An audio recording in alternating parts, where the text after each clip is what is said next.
This is CBC Here and Now.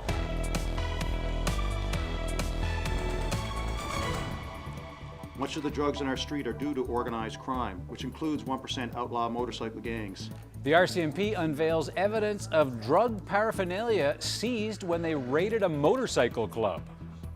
Because of last month's massive storm, millions of dollars worth of damage was done. Even though it may look okay, it's closed, and we close it for a reason. Why they want people to just stay away. It's a practical training where you bring everybody together and everybody knows exactly what everybody's got to do. How to get someone out when someone does go through the ice. Right to our top story this evening, the RCMP revealed the results of a weekend motorcycle club bust in central Newfoundland. Project Barbarian has led to the arrests of several members. Here Now's Garrett Barry spoke with police to get the very latest about this case today and this investigation. So Garrett, what did you find out? Well, Anthony, I can tell you that so far police have arrested and laid charges against 8 people in central Newfoundland as a result of this project, but they tell us that their investigation is ongoing. Of those 8, police have identified 6 people that they believe are members of outlaw motorcycle gangs in central Newfoundland, and some of those were likely arrested at a weekend raid at a motorcycle clubhouse in Grand Falls, Windsor. You know, we don't dial 911. The RCMP showed off its haul today. Jackets, belts, sweaters. Police say these clothes tell the story of a biker gang that flaunts the law. Outlaw motorcycle clubs, they use violence to enforce their rules. And they're sending that message by having the brass knuckles there with their moniker. Now, police say a 4-month investigation has put a dent in their business. I can't predict the future of what will happen with the Outlaws Motorcycle Club. We have certainly affected a large disruption of their activities and their drug trafficking network within this community. But that's just one group in Grand Falls, Windsor. There's also the Bacchus Motorcycle Club, another group police tied to illegal activity. And the weekend's arrests also targeted the Fallen Few, what police call a support club for the outlaws. Why is central Newfoundland such a hot spot? That's been a much asked question. I think it's very difficult to answer. I think it's just it's a blue collar town. People are working people, and I don't know what the draw is, if you will, to the outlaw motorcycle life. About 30 people were inside the Outlaws clubhouse when police stormed in Saturday night. Officers here want the public to know just who they are dealing with. Much of the drugs in our street are due to organized crime, which includes 1% outlaw motorcycle gangs. These gangs often try to fool the public into believing that they are just motorcycle enthusiasts who give back to the community. That's simply just not the case. They are known to be involved in criminal activities. Now, police aren't telling us just how much cocaine and other illicit drugs they seized from that clubhouse on Saturday night. They're also not saying just how big the Outlaws Motorcycle Club's drug trafficking network was. Police tell us on both fronts that their investigation is ongoing, and also because of the court case, they don't want to reveal this information. However, they did tell reporters today that it is possible more people could be arrested and charged in Project Barbarian. Reporting live for Here Now, I'm Garrett Barry in Gander. Well, longtime Liberal Paul Antle says he will not compete in the race to lead the Liberal Party. He was one of the people considering a run in that leadership contest. In a statement, Antle says he fully considered the idea, but he has other things going on. Antle says, quote, "My decision ultimately boils down to the commitment I made to the people of Marystown, the Burin Peninsula, and the aquaculture industry as a whole." Now, Antle is behind a major aquaculture hub at the former Marystown shipyard. Antle says it could bring jobs and other economic activity to the Burin area and beyond. And he says he feels that's the best way he can contribute to the province. Now, Antle has run for political positions several times before, including a run for the Liberal leadership, losing to Dwight Ball in 2013. This time, Antle is critical of some of the rules of the race. In a social media post, he said there's no excuse for not having a cap on what candidates can spend. There are no rules about how much a candidate can spend or about disclosing who or where their donations come from. Now, so far, no one has officially entered the race yet to replace Premier Dwight Ball. He announced his resignation last week. Nominations close in 10 days on March the 6th. Well, criminal charges have been dropped against some Muskrat Falls protesters arrested back in 2016 near Happy Valley Goose Bay. Emily Wolfrey says she was in a supposed safe zone when the RCMP arrested her. She and others were accused of violating a court injunction. Wolfrey says it's a relief to no longer have a criminal charge hanging over her, but the battle has been bittersweet. It feels good. I wasn't going to give in. I was going to stand my ground because it was for my kids. I done this for my kids so they can grow up living the way I lived and the way my parents lived, my grandparents lived. In a couple of years down the road, they're not going to be able to go down and hunt as a food that like we did and pick the berries and live off the land because it's all poisoned. Now we'll have an interview with Emily Wolfrey, including her thoughts as we discuss various Aboriginal issues on the Wet'suwet'en pipeline protest. That's in about 20 minutes. As you can see from that live shot with Garrett, we've got some flurries on the go for areas around the island, and that's thanks to an area of low pressure. We've got some onshore flurries happening and even some freezing drizzle possible as we head through the overnight tonight.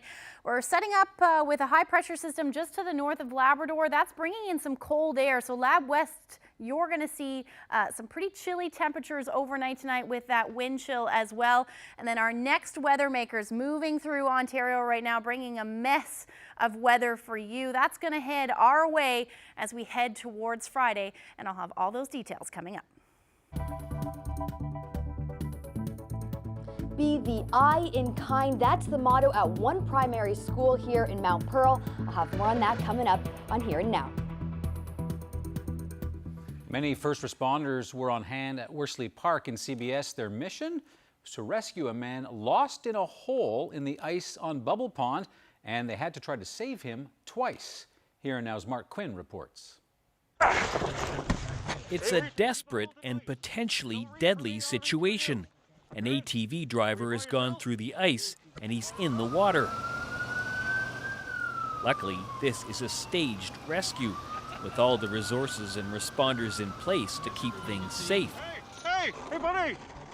Rover search and rescue trainer Jack Hickey is in the water and his rescuers are on the way. Buddy! Fire department coming for you. How you doing? You all right? Stay home tonight. Stay there. I'll come get you. Don't reach for me. I'll reach for you. Okay? Were you by yourself? By yourself?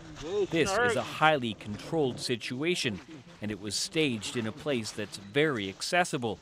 But many of the people here have seen real-life tragedies unfold in more remote places. I remember it well. It was New Year's Eve, and we had a call to go to a pond out in Upper Gullies, Lawrence Pond. And unfortunately, a young man was out on the ice on his ATV and went through the ice and subsequently passed away. Murphy says first responders repeatedly practice rescues like this again and again, hoping to prevent more tragedies. Training such as this and, getting out there and making this, the awareness to the public is key to, preventing such incidents from happening.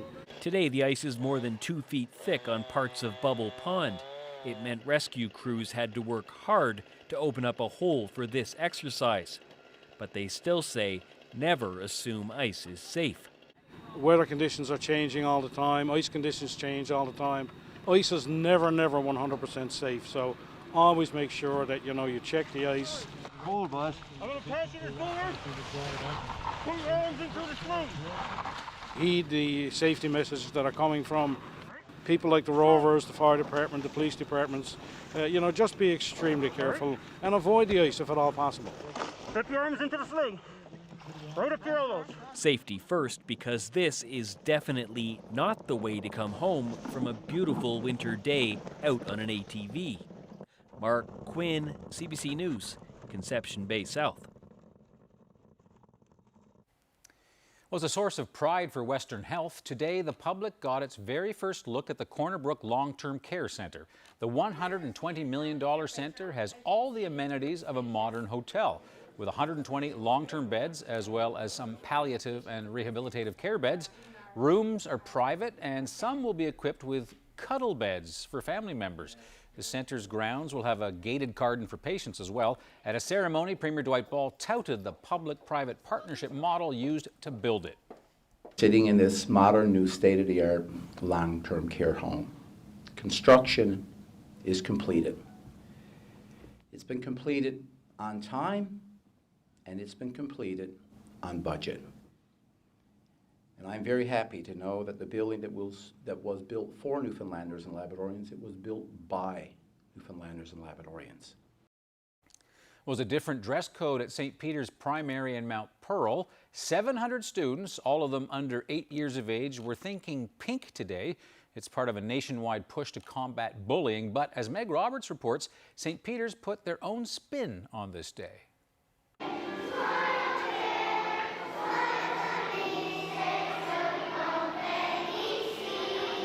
Well, we kind of say in primary, because we're K to 3, we focus so much on kindness as opposed to focusing on the anti-bullying. So our whole day, our whole week has been about spreading kindness and spreading color to everybody else's world is kind of how we talk about it. So we do pink shirts and the kids put them on clotheslines and we say they're hanging bullying out to dry. And then during the assembly, we read some poems about kindness and being there for each other, and we just all come together as a community. They're very excited to show everyone their pink shirts and the different, mottos that have been, that we see on each shirt. They're very excited to talk about how we can lift each other up and be kind and be a friend. So they're super excited at this age. I like seeing everyone being kind to one another and not bullying. Do you think that this assembly and everybody getting together to wear pink will help stop some of the bullying here? Probably, because in the bunch of years that I've been here, there has been a lot of bullying going on, and I think this may stop it. So, what would your message for people who are bullying others be? Stop, because everyone's different, and it's their choice for what they want to do. Because some people always get bullied, and it's not cool to be bullied, so we always do this each year to respect the people that are getting bullied.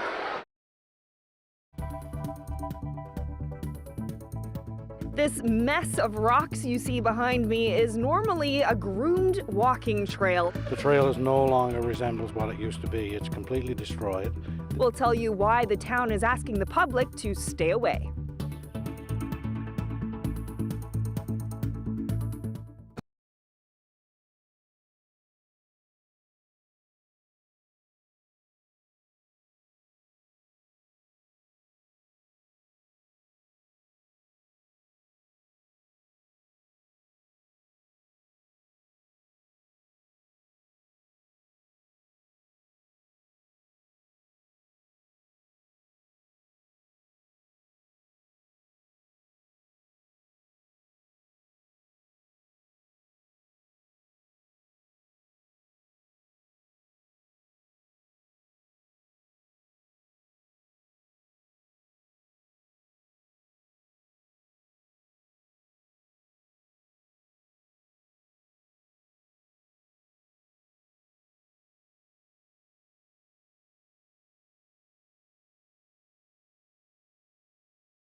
schools really getting canceled kind of across the region. You know, Governor Cooper had put out a message earlier today warning people to be careful. So, yeah, the effects of this is what happened when the reporter accidentally activated some of the filters on his phone, and apparently he had no idea. What do you think there? I think that's a pretty good, pretty good look. Reporting. Oh, we've got to try this. Yeah. Watch those filters. Wait, almost hit him in the face. That's so great. Can you imagine that actually happening? Well, I mean, it obviously did actually happen. I like the way his face is trying to stay serious as he's reporting. Well, it's in a pretty serious storm too, so tisk, tisk, yeah, tisk. he had no idea. There we go. All right. It also makes the weather a little interesting, right? Well, something like that would never happen here. Never know. Or would it? Yeah, so today, how gorgeous was the weather? Another one. You're on a roll this week. You know, I came into my garage this morning. I think it was recycling day or whatever, and I saw my snowblower, and I realized I have not used it for the longest stretch. I shouldn't be saying this. Knock on whatever this is made out of. That's right. But no, but it's been a while. It has, Because since the blizzard, I've used, I think, every 72 hours. Yeah. But anyhow. Because we were dealing with all it that looked ice. lonely. Yeah, we had It can stay lonely. It can stay lonely. Yeah. We did have a little bit of everything here on the Avalon anyway, especially in St. John's. Woke up to some snow, then it was sunny in the afternoon, warmed up quite nicely, and then we are seeing some freezing fog right now. But freezing fog. Yes. Lovely, isn't it? Yeah, you get everything. A little bit of everything. Let's take a look at where we sat temperature-wise across the province. 1 degree in St. John's was the afternoon high. Guaranteed that we saw temperatures in the 2-3 degree range and other areas around the metro.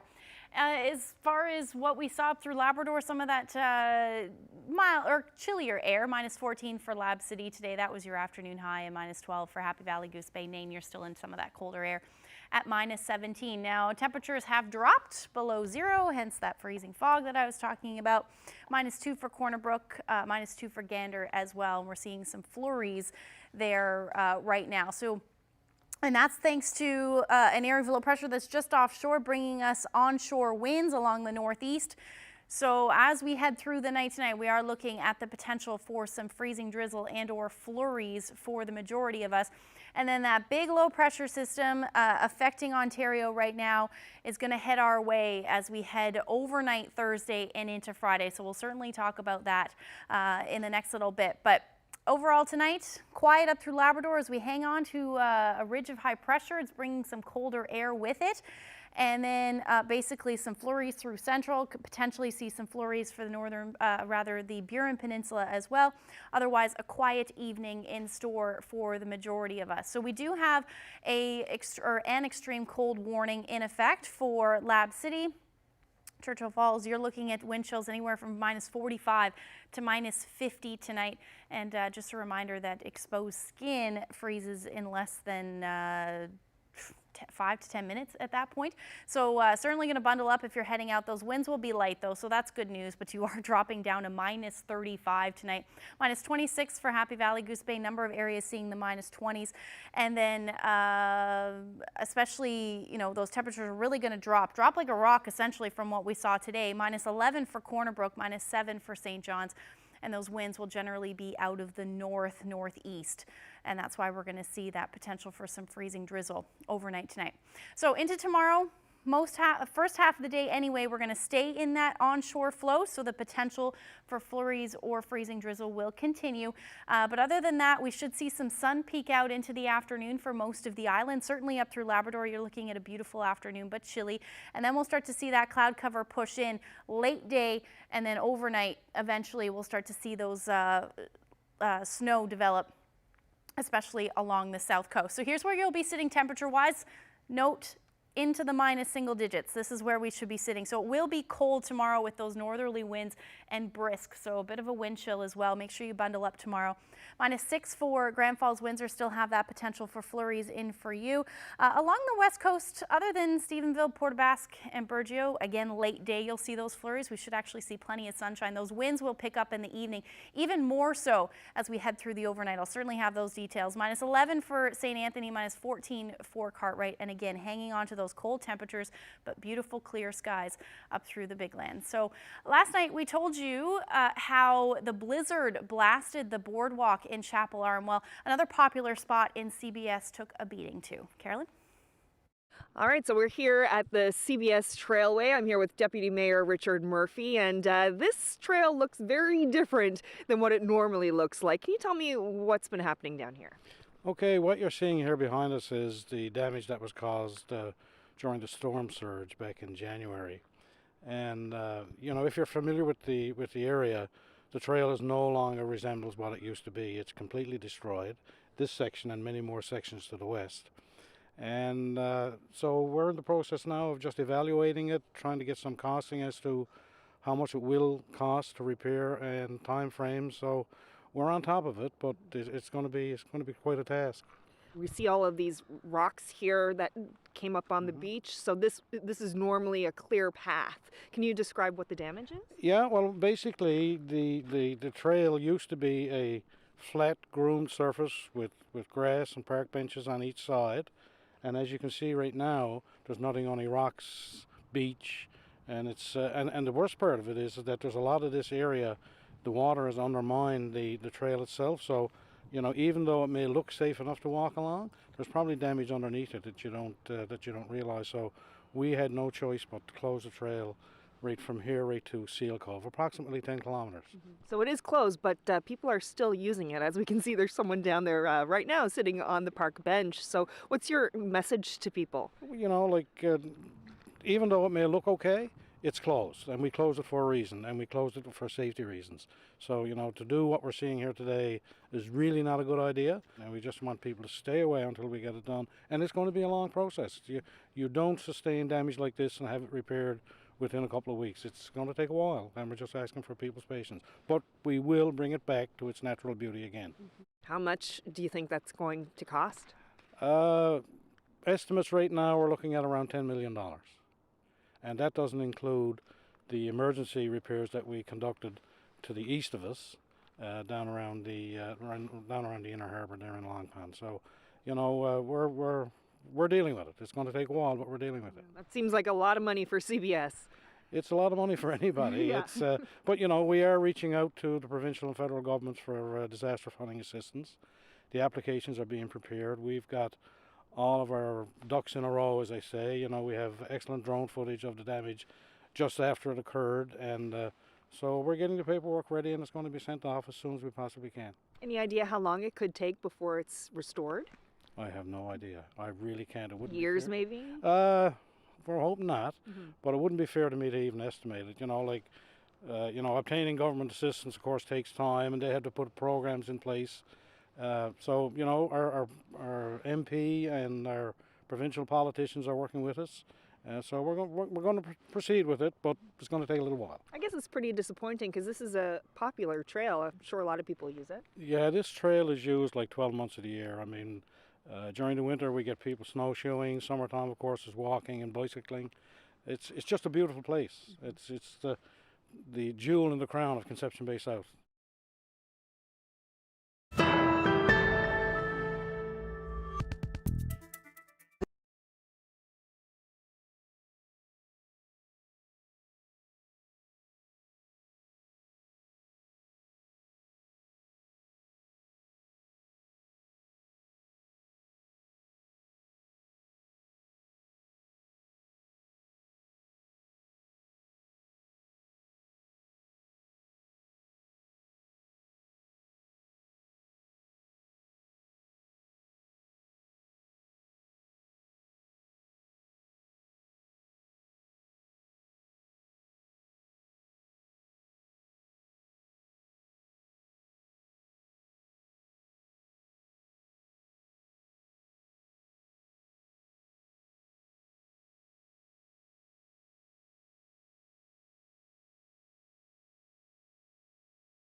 For the first time since October 17, 2016, Emily Wolfrey from Rigolet does not have a criminal charge hanging over her head. Wolfrey is one of more than a dozen people that police arrested in the fall of 2016 near the Muskrat Falls construction site close to Happy Valley Goose Bay. She and the others were accused of violating a court injunction, an order which said people weren't allowed to trespass on the site, interfere with traffic entering or leaving the site, and they couldn't encourage others to do those things. Well, yesterday, the court dropped some charges against certain people who were arrested, including Emily Wolfrey, who joins us now from Rigolet. Hello there, Emily. Hello. So what went through your mind when you were told finally these charges against you were dropped? Well, a lot went through my mind. It was a big relief off my shoulders. Well, it certainly took a long time. Maybe you could just take me back to when you were arrested, because there's an issue. Were people trespassing, not trespassing? What were you actually doing? I was in the safety zone, as the cops had called it, and I was expressing my feelings of the way I felt about Muskrat Falls, and they violently arrested me, I should say. And on the left side, he was squeezing my hand. I was trying to ask him to stop, he wouldn't, so he was squeezing my hand and bruised my inside of my palm. I couldn't bend my thumb for 2 days, and the one in back of me was pushing on my head as I was walking to the vehicle, because I just asked for the other one to stop, and then she started pushing on the back of my head. So Emily, when this happened, one of your sons was actually with you. What did your son see? He wasn't with me when I got arrested, but when I got out of the jail cell, 6 hours later, I believe it was, he was at the courthouse, and he was pretty upset when he seen me coming out with shackles on and handcuffs. It was pretty hard to see my boy upset. And I had my brother there too as well. He was, I think he was 14 at the time, or 13, Rodney Wolfrey, and my mother and my sister was there. They were all pretty upset. And all of this because you were, it was obviously an emotional protest and you were screaming, but you weren't, if I understand the case, you weren't actually trespassing per se. Yes. Okay.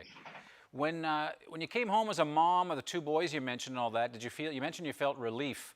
Can you give me a sense of what that relief actually feels like? It feels good.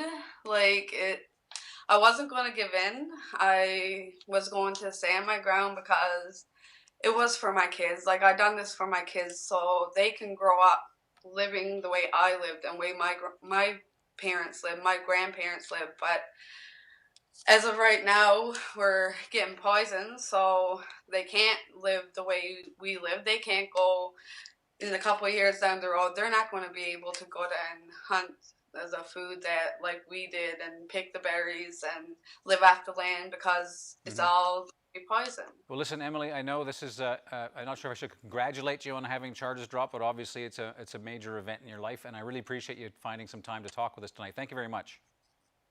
Thank you for getting in contact with me.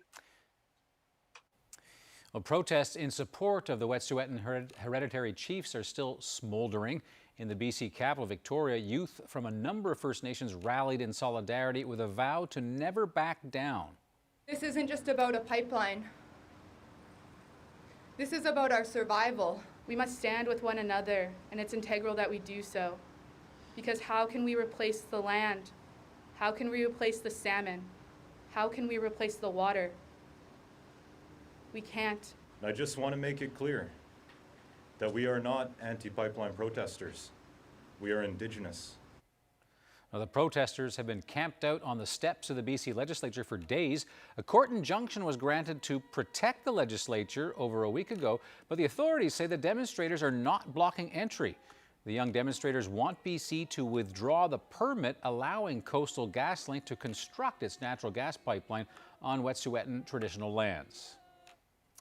To New Brunswick now, where a young woman says her plan to get home safely after a night out turned into her greatest danger. A taxi driver is now suspended while police investigate him for sexual assault. The CBC's Tori Weldon has her story. When Chantel 10 D'Alba got into the cab on Saturday night, she was trying to do the right thing. After dinner and dancing, she called the same white cab driver that had dropped her off downtown. He had given her his number and offered to drive her back.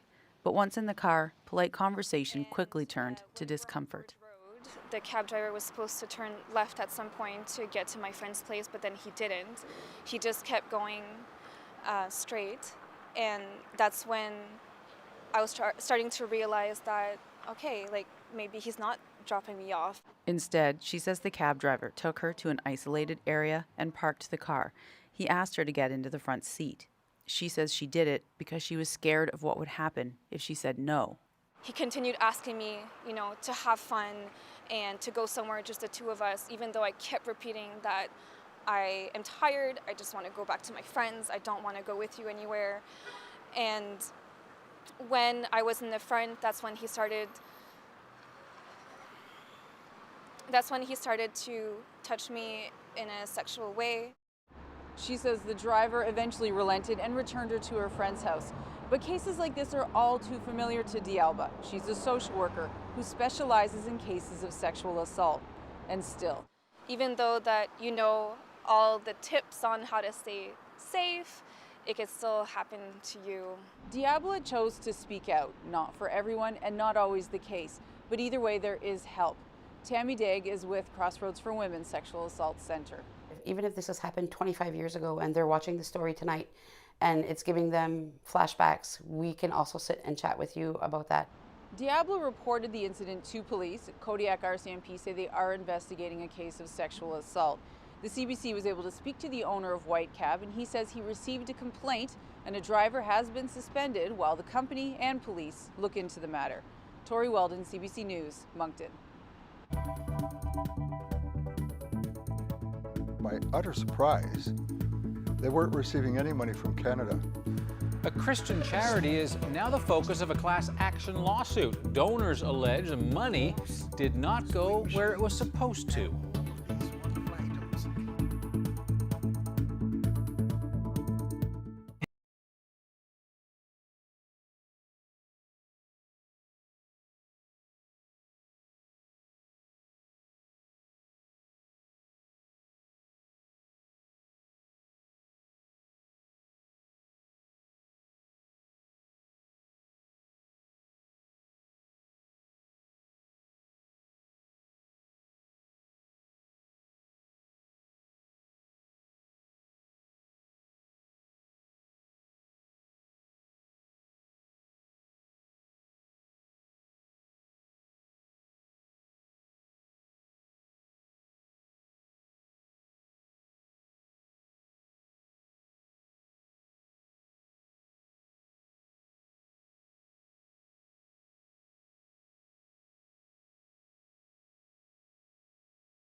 Well, in national news, the Christian charity Gospel for Asia is the focus of a class action lawsuit.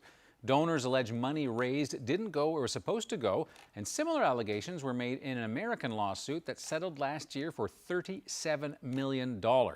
Angela McIver has more. Boards, sewing machines, and all these wonderful items will make someone happy, someone smile. The pitch from Gospel for Asia's leader KP Yohanan sounds sincere, and it seems to work. In Canada, the charity raises, on average, $25,000 a day to help the poor in India. In Nova Scotia, Pastor Bruce Morrison championed the cause for 2 decades. Every Sunday, he encouraged his congregation to donate until he checked out Gospel for Asia's financial reports in India. They have to report all the money they receive from foreign sources in a year. And I found out about that, I researched it, and to my utter surprise, they weren't receiving any money from Canada. That was for an 8-year period between 2007 and 2014. Morrison also learned Gospel for Asia had tens of millions sitting in foreign bank accounts, and that $20 million of Canadian donation money had been initially used to build the charity's headquarters in Texas.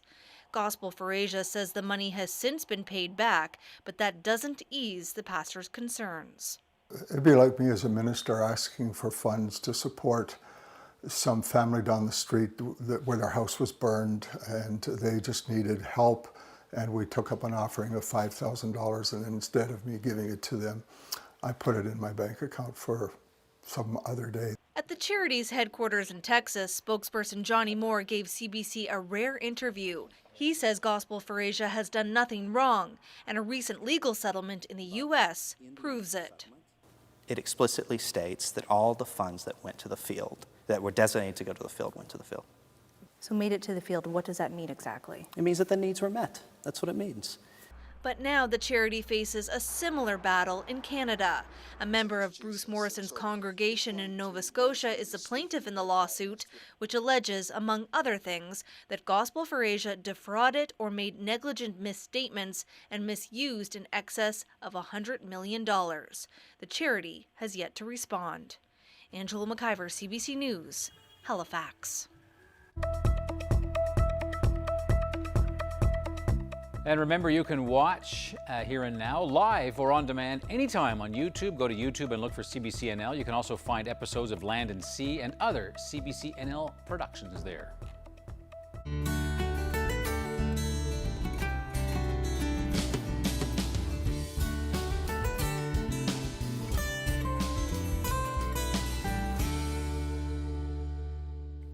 It's a studio, a concert hall, a family home, and it also happens to be the arts hub of Lewisport. This week, video producer Mark Cumby is taking us on a tour of the Citadel House. Hi, my name is Dean Stairs, and I own/live/operate the Citadel House.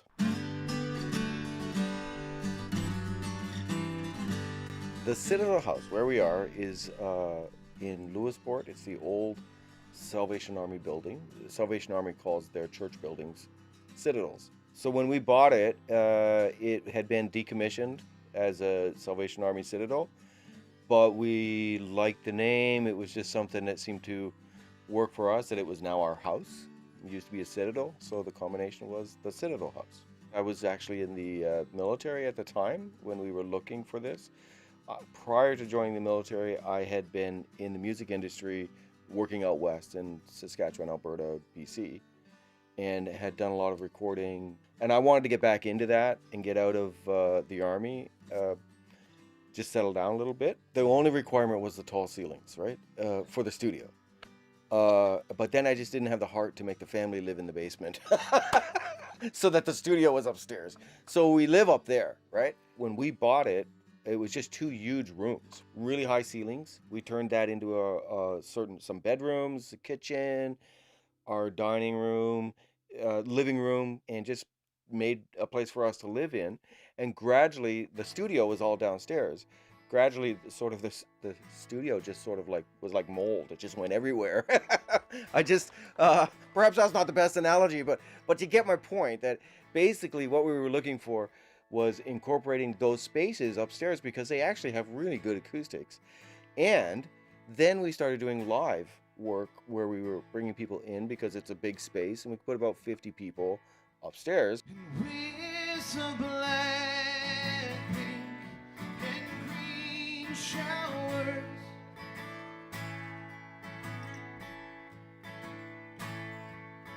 Time stands still, hours, lost days on pause. You know, an old classic church, the acoustics are always amazing, and they have seemed to preserve that in the venue space that also doubles as their living room. I think it's really beautiful that way. Silent storm just arose. It gives it a real nice home family vibe, which sometimes is lost, like with the chaos of social media and like cell phones and stuff like that. So it's nice to have something that feels like homegrown and like wholesome. It's almost like the equivalent of having like Nan's Sunday dinner, right? I don't know, does that make sense? Smells the tickle nose, clouds crying pink crows.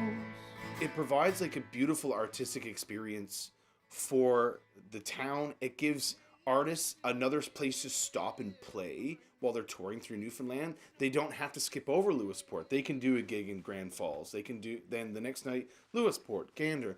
So there is like this beautiful circuit of like venues for touring artists on and off the island to come here and strut their stuff in front of, you know, a well-built, built-in audience.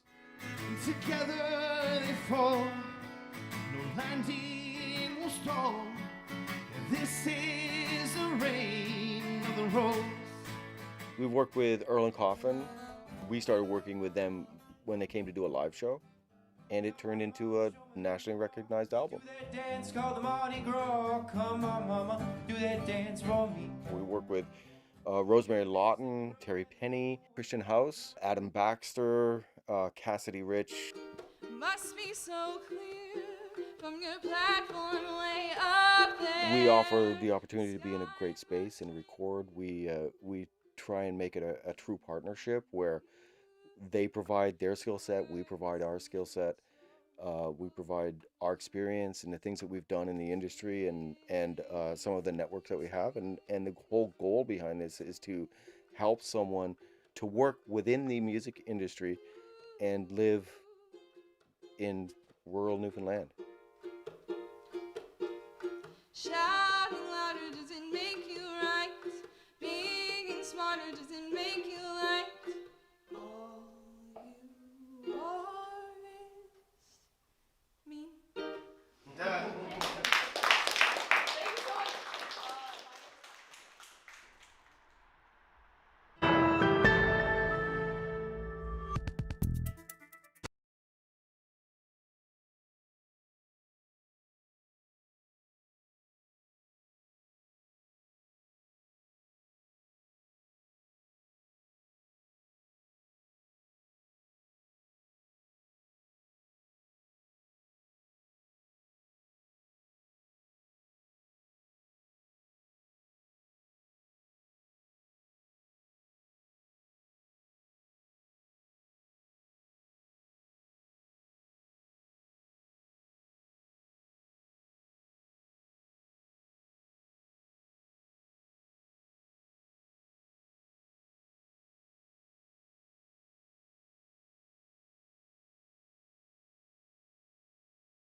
In international news, more countries are reporting cases of COVID-19. Brazil has reported the very first case in Latin America, and there are hundreds of new cases today in Asia. The only continent spared so far is Antarctica.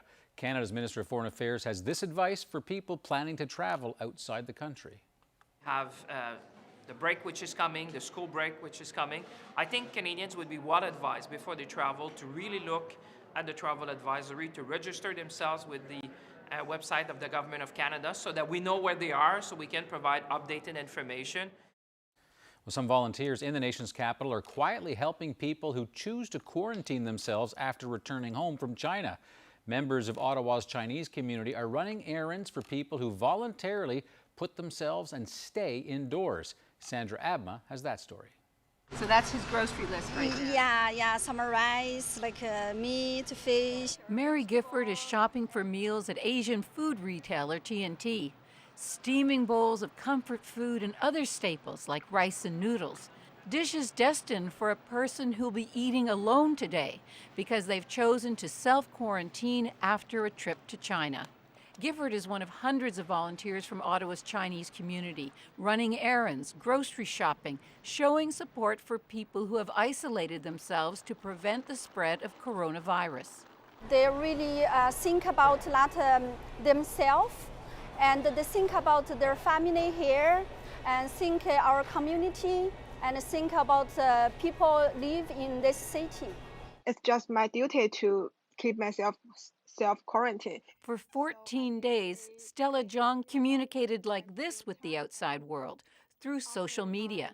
The 24-year-old Chinese research scientist arrived in Ottawa from Shanghai earlier this month and immediately went into isolation. A team of strangers became her lifeline, delivering favorite foods and extending friendship. They also kept talking with me when I feel lonely, or since during that time I could not meet with my friends, so they may do some video chatting with me and to tell me something happened, something interesting. Ottawa Public Health says it's working with volunteer groups from the city's Chinese community to help pass along health information to support travelers returning from China. Wei Wang is one of the organizers of a Canada-based volunteer group. He says working together has brought his community closer. The virus is spreading very far. We want the love to spreading way faster than that. The volunteers want to extend a helping hand to those outside Ottawa's Chinese community as well. They're offering support to anyone who chooses to self-isolate to help combat the spread of this virus. Sandra Abma, CBC News, Ottawa.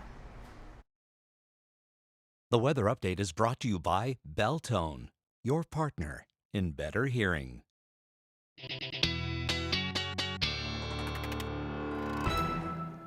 And I enjoyed the pink outfit tonight. We have kind of a symmetry going on. What a coincidence. You might have seen Meg Roberts' item earlier on, of course. Yeah. A lot of people today wearing pink to combat bullying. The weather, however, it's hard to combat that. It is. Might have a system on Friday, maybe storminess? Yeah, a little stormy in some areas for sure. We do have some winter storm warnings in place. Let's take a look at the issued warnings from Environment Canada. Now, these are for Thursday night into Friday. So we are looking at wind warnings along the west coast, looking at gusts between 100 and 120 kilometers per hour. And then the Rec House area, that's where the winds will be the strongest. We're looking at gusts near 160 kilometers per hour for you. And these are easterly. So other warnings that we have is winter storm warning. That's where it looks like most of the snow will be down along the southwest. So from Port aux Basques through to Burgeo, the rest of us are in a special weather statement because we are looking at quite a bit of snow in some cases. So here's a look at that low pressure system. We're going to see those winds increase again Thursday night and then continue to strengthen as we head into Friday afternoon. That's going to bring the snow heavy at times for the majority of us, and then it'll eventually spread up through Labrador as well. The system doesn't really move a whole lot. It kind of one low will move away and then another one will develop in behind it. So as far as snowfall goes, like I said, the most at this point looks like it'll be down along the southwest. Anywhere from 20 to as much as 30 centimeters of snow is possible. We still have a day to iron that out, but this is what it's looking like right now.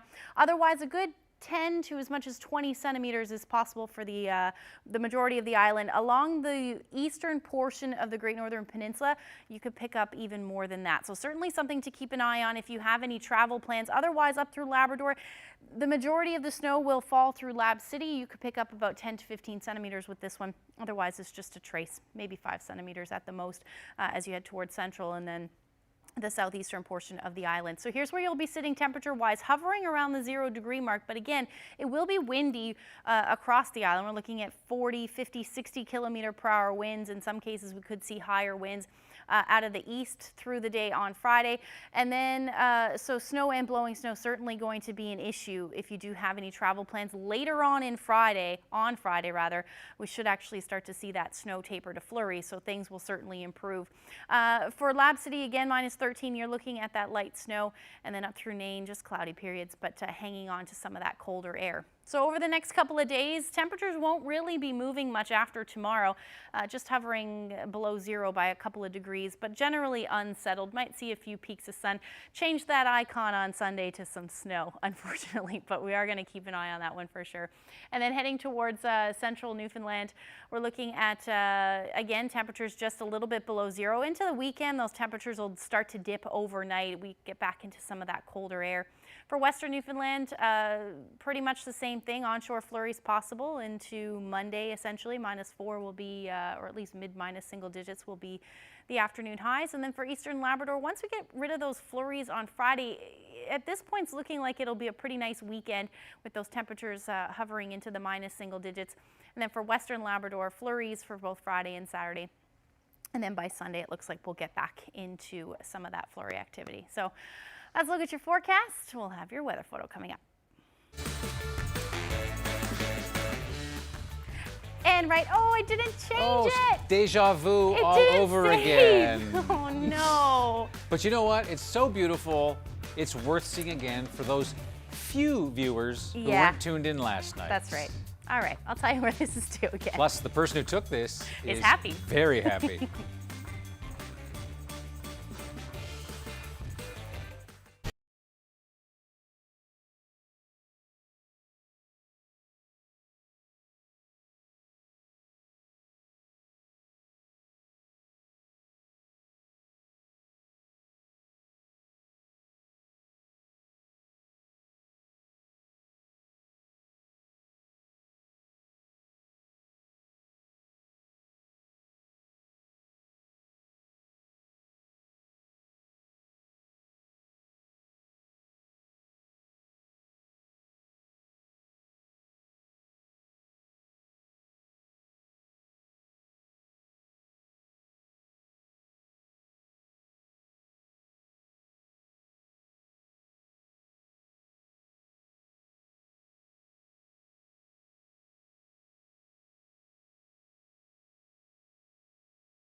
Okay, well, before the break, we don't have repeats. We have encore performances. So you got to see that beautiful picture last night, which was in Wesleyville. But ice-capped rocks, remember that? But the real picture of the day is this one. Quickly got it in there for you. Take a look at that beautiful shot. Wow, Skidooer's Paradise there. It is, yeah. Jeff Haynes sent us that photo from Clarenville, chasing the winter sun. Beautiful, Jeff. Which is getting longer and longer and Actually, longer. that's true. We'll be changing the clock soon. Next weekend. Is that it? It is, yeah. All right. It's always on my birthday weekend, which is it? Yeah. But that's good, so I always remember. Right, so how old will you be? I'm not telling you. I had to ask. I had to ask out of bed. It's okay. So your birthday's coming up. Yeah. Okay. I didn't mean that like that, but. Oh no! Send your gifts to. Don't do that. Birthday coming up, great. Yeah, and then I always get to lose an hour. Yeah. That's okay though, because we get the sun back. There you go. You get sunshine on your birthday. That's right. What more could you ask for? As a meteorologist, imagine. Nothing. More sun. Yeah. All right. Enough of our foolishness. Hope you have a great night, and we'll see you again tomorrow. Good night.